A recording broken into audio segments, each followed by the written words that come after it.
So I think we're going to open it up to the floor, and anybody who has any questions I'll run over with the mic. So then we'll run over with the mic. Do you choose who goes on top and goes on and stands on the bottom? Well, to be honest, nowadays it's not so difficult. The front of the boat we do pick. The very front of the boat on the top is for the homecoming queen and her contingent, and then whomever I please. One year I think I had a little boy with me. I don't know why, but he wasn't in drag either. But anyway, years ago we had the problem because we had boats, and then a lot of people want to be on top and a lot of queens want to be on the bottom. They don't want the wind. So it's sort of not an issue. It sort of takes its own life now. Years ago, it didn't.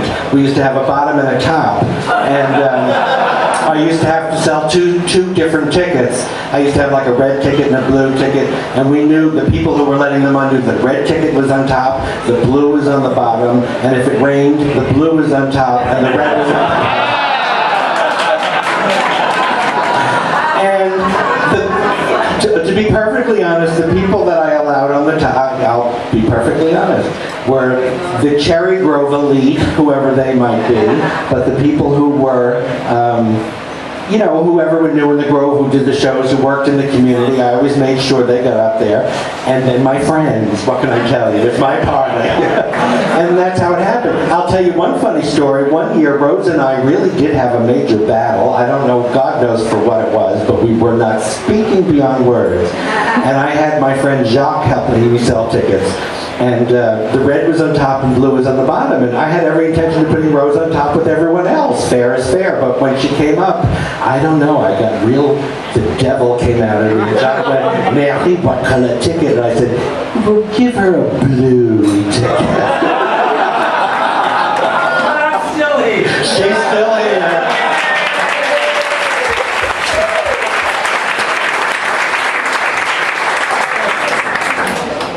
Question. How do you feel about being, at least for gay people, as much a symbol of Independence Day as fireworks and the Declaration of Independence? Well, to be perfectly honest, that was part of it, a little part of it too, because it was the bicentennial when it started, and we felt that the boats were our own flotilla, and it was our own gay celebration. And I don't know. I've always considered the Grove and the Pines home and where I don't have to prove anything.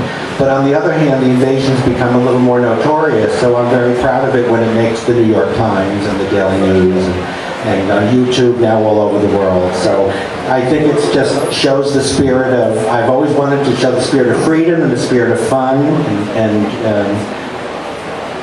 I guess, I hope that answers the question. Sometimes I'm not that serious. I'm very shallow queen.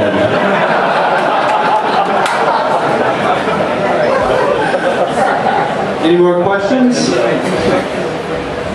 Please correct this if I'm mistaken. I heard that John White posted a sign, everyone in drag drinks for free. Did that ever happen, or is that John White? Yes. What are you, fucking crazy?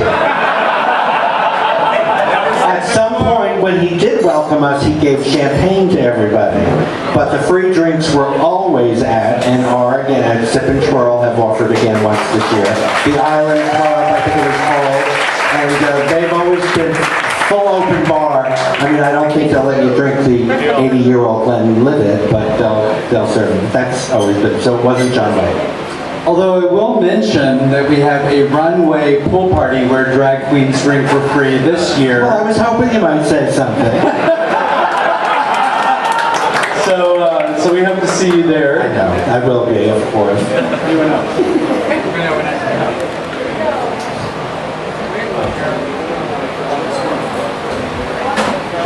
Hi, everybody knows knows that the red carpet celebration at the Oscars is so popular. Are there any plans possibly to have the invasion go live, or maybe get a program like In the Life to make a special about it so that so many more people can enjoy it? In the Life can make a special on us anytime as long as they contribute $10,000 to the community of the Pines and the community of the Grove.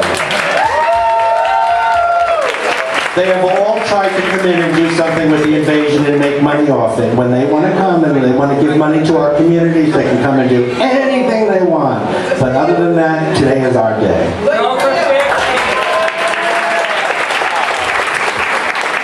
Unless they wrote me a private check, then I talk about it.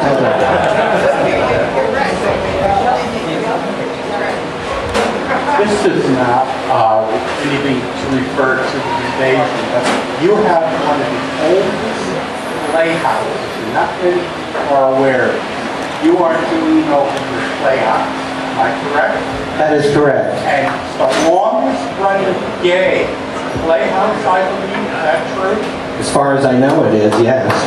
1948, I think the barn was floated over from Long Island and converted to our community house. And here in the Pines, we raised almost $3 million to build our community house.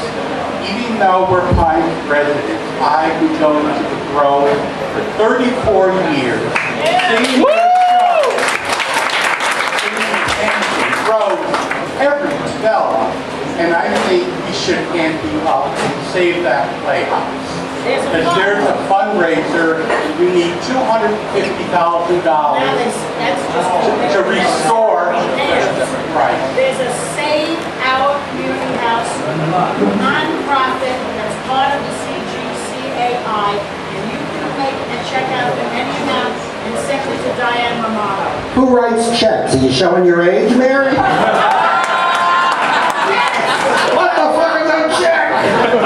But thank you for saying that, because our community house is falling apart, and so are the queens in it.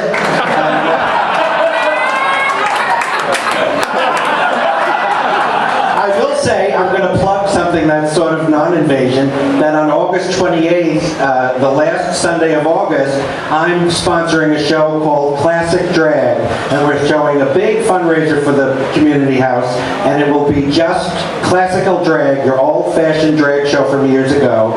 No talking, no MCs, no jokes, just drag after drag after drag. I think Mona Lisa's coming, and if anyone remembers Randy and Gianna from the Grove for many years, they're flying in from Florida to perform. So keep that in mind, August 28th. But thank you for plugging our community fund at the Ice Palace.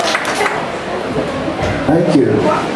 Speaking of history, our Grove historian, Harold Seeley, couldn't be with us today. And in my research, I'm very grateful that I'm doing the Pines, because the Grove goes back so far that digging for that history would be crazy. But our history is incredible, and I've spent all winter looking at it, and many of the people here I spent reading about, so it was really a great experience. But let's talk a little bit about Harold, and he's the one that is dressed as the Pope every year, and let's share something. The Bishop, I'm sorry. So let's talk about that. Actually, now that you mention it, Harold was the first person that was not in drag, although many of us consider bishops and bishop wear drag in and of itself. But Harold Seeley came in 1981 on the first invasion, and has been, this year will be the first year he has not been on the invasion. He's has cancer and has fought it strongly for many years, but it's finally taking over, and so he won't be able to make it. But Harold loves the community, was our theater curator, and has collected programs and photographs and movies over the years, and created a history of what the Grove was, and we have our archive show. You're all welcome whenever we have that to have it. But Harold is just one of those wonderful person who dedicated his life to the theater in the Grove and the community, and done a magnificent job. I love going back and seeing pictures of myself wearing a size 11 dress off the rack. And that's what, to me, makes the history so important. The archiving of our history is just so important for us to be able to mentor our young people and show them that before they got here this weekend and started the party, there were people who came here before them to make the way for them to be able to have this life, this island, this beautiful place for us all to be. So do we have any other questions from anybody? I want to thank everyone for coming out and supporting this whole idea. Please look for us on Facebook, like our page. We do have a website in development that I'm hoping to have up by next year. Anybody all over the world will be able to look back and hear about the history of this incredible place. So thank you so much. Yeah?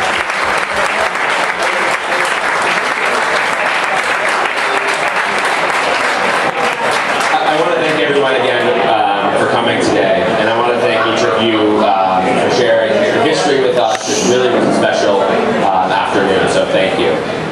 As a small token of our appreciation, we have done a special t-shirt for this invasion that says, "God bless this mess." And a t-shirt for each of you. And again, a very small token, but we can't thank you enough. And we hope everybody joins us tomorrow at the pool for the poolside catwalk show. And again, thank you. Thank you, Bob. 1 minute. The quiet twin is going to say just one thing. Everybody tomorrow morning, wake up and say this is the funnest, now let's not dramatically right, but this is the funnest day of the year, and let the festivities begin, and put a smile on your face, and don't let it ever come off. Have a We want to thank again our host, Dan Barker. Thank you. And